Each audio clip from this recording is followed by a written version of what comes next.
بسم اللہ الرحمن الرحیم۔ شب قدر کی فضیلت۔ ناظرین، ویڈیو کو آخر تک ضرور دیکھیں، ویڈیو کو لائک اور چینل کو سبسکرائب کریں۔ حضرت ابی کعب رضی اللہ عنہ سے روایت ہے کہ رسول اللہ صلی اللہ علیہ وسلم نے فرمایا، جو سورہ قدر پڑھے گا اس کو رمضان المبارک کے روزے رکھنے اور لیلۃ القدر میں رات بھر جاگنے کے برابر ثواب دیا جائے گا۔ حضرت انس رضی اللہ عنہ سے روایت ہے کہ حضور نبی کریم صلی اللہ علیہ وسلم نے فرمایا کہ جو شخص سورہ قدر پڑھتا ہے اس کو چوتھا حصہ قرآن کا ثواب دیا جائے گا۔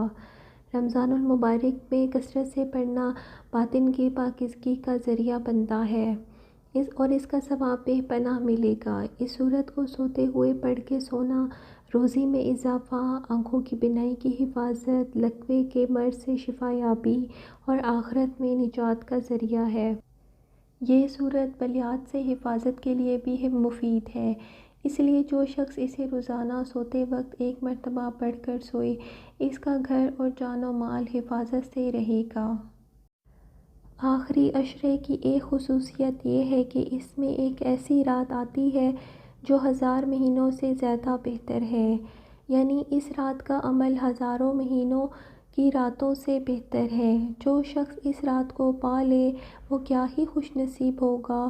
وہ اس رات جو کچھ بھی کرے گا اس رات باقی ساری راتوں سے افضل ہوگا۔ اللہ تعالیٰ قرآن پاک میں سورہ قدر میں فرماتے ہیں، بے شک ہم نے قرآن مجید کو لیلۃ القدر میں اتارا اور تم کیا جانو لیلۃ القدر کیا ہے۔ لیلۃ القدر 1000 مہینوں سے زیادہ بہتر ہے۔ گویا اس رات کی فضیلت یہ بھی ہے کہ اس رات میں قرآن مجید نازل فرمایا۔ قرآن مجید سب سے بہترین کی طرف سے آیا، یعنی اللہ تعالیٰ کی سب سے بہترین کی طرف نازل کیا گیا، یعنی محمد صلی اللہ علیہ وسلم، اور سب سے بہترین مہینے میں نازل ہوا، یعنی رمضان کے مہینے میں۔ اور مزید یہ کہ اس رات فرشتے اترتے ہیں اور جبرائیل علیہ السلام اترتے ہیں۔ یہ رات صرف سلامتی کی رات ہے یہاں تک کہ فجر طلوع ہو جائے۔ ناظرین، کیا ہم اس رات کے لیے نہیں تڑپیں گے جو 1000 مہینوں سے بہتر ہے؟ ہم یہ عہد کریں گے باقی 2 عشروں کی نسبت ان راتوں میں قیام کریں گے اور اپنے نامہ اعمال بہتر بنائیں گے۔ اس رات کی مزید وضاحت نبی پاک صلی اللہ علیہ وسلم نے فرمائی۔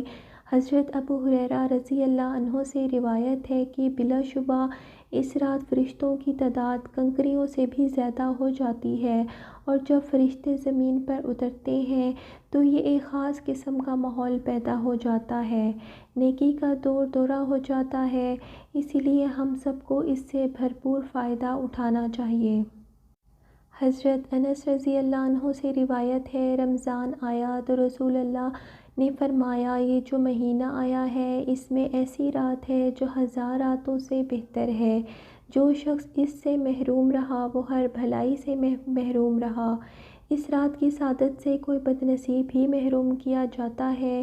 حقیقی معنوں میں بد نصیب وہ ہے جو اس رات عبادت سے محروم رہے، اس رات کی خیر سے محروم رہے۔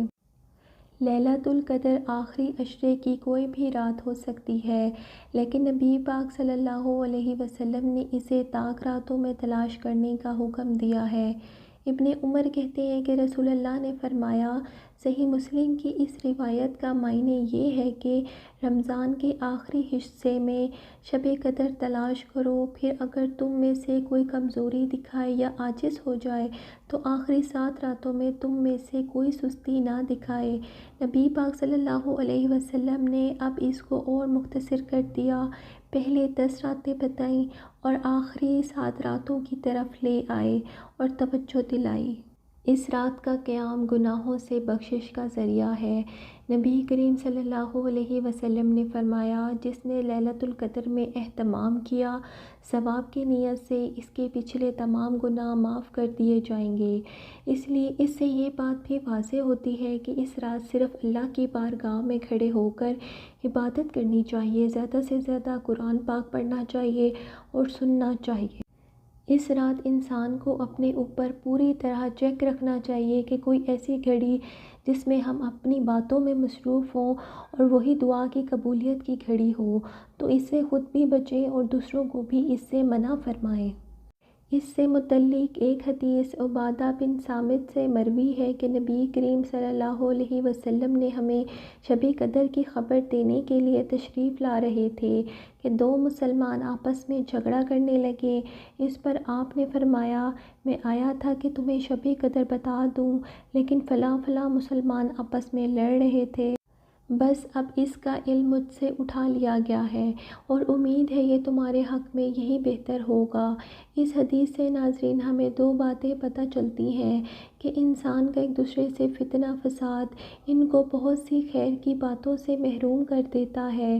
جہاں لوگوں میں باہمی لڑائیاں ہوں وہاں دین تقویٰ کی کوئی بات باقی نہیں رہتی۔ اس سے ایک اور بات بھی پتہ لگتی ہے کہ نبی کی کیا علامات ہیں۔ نبی کریم صلی اللہ علیہ وسلم نے فرمایا، شب قدر کی اگر ہم غور کریں تو سمجھیں گے کہ اگر ہمیں پتہ ہوتا کہ فلاں ایسے ہوتا ہے لیلۃ القدر ہے، جیسے سورج نظر تو آتا ہے لیکن اس کی شعاعیں نظر نہیں آتی، تو پھر ہم عبادت بھی اسی رات کیا کرتے۔ اب چونکہ پتہ نہیں کہ کون سی لیلۃ القدر کی رات ہے، ہم بہت سی راتوں میں عبادت کر لیتے ہیں۔ تو آپ نے فرمایا، تم میں سے کون اسے یاد رکھتا ہے جس میں چاند ایسے نکلتا ہے جیسے بڑے تھال کا کنارہ۔ اس کو بھی نبی پاک صلی اللہ علیہ وسلم نے تھال سے تشبیہ دی، لیکن کنارہ کہا کیونکہ آخری راتوں میں چاند پورا نہیں ہوتا، ایک کنارے کی طرح رہ جاتا ہے۔ اس طرح ابن عباس سے مروی ہے کہ نبی کریم صلی اللہ علیہ وسلم نے فرمایا، شب قدر آسان اور معتدل رات ہوتی ہے جس میں نہ گرمی ہے نہ سردی ہے۔ اس صبح کا سورج اس طرح طلوع ہوتا ہے کہ اس کی سرخی مدھم ہو جاتی ہے۔ امیر المومنین حضرت عائشہ رضی اللہ عنہا فرماتی ہیں کہ اگر میں شب قدر پا لوں تو اس میں کیا کہوں، یعنی کون سی خاص دعا پڑھوں، تو آپ صلی اللہ علیہ وسلم نے ان کو یہ دعا پڑھنے کی تاکید کی۔ ترجمہ ہے، اے اللہ تو بہت معاف فرمانے والا ہے، معافی کو پسند فرماتا ہے، لہٰذا مجھے معاف فرما دے۔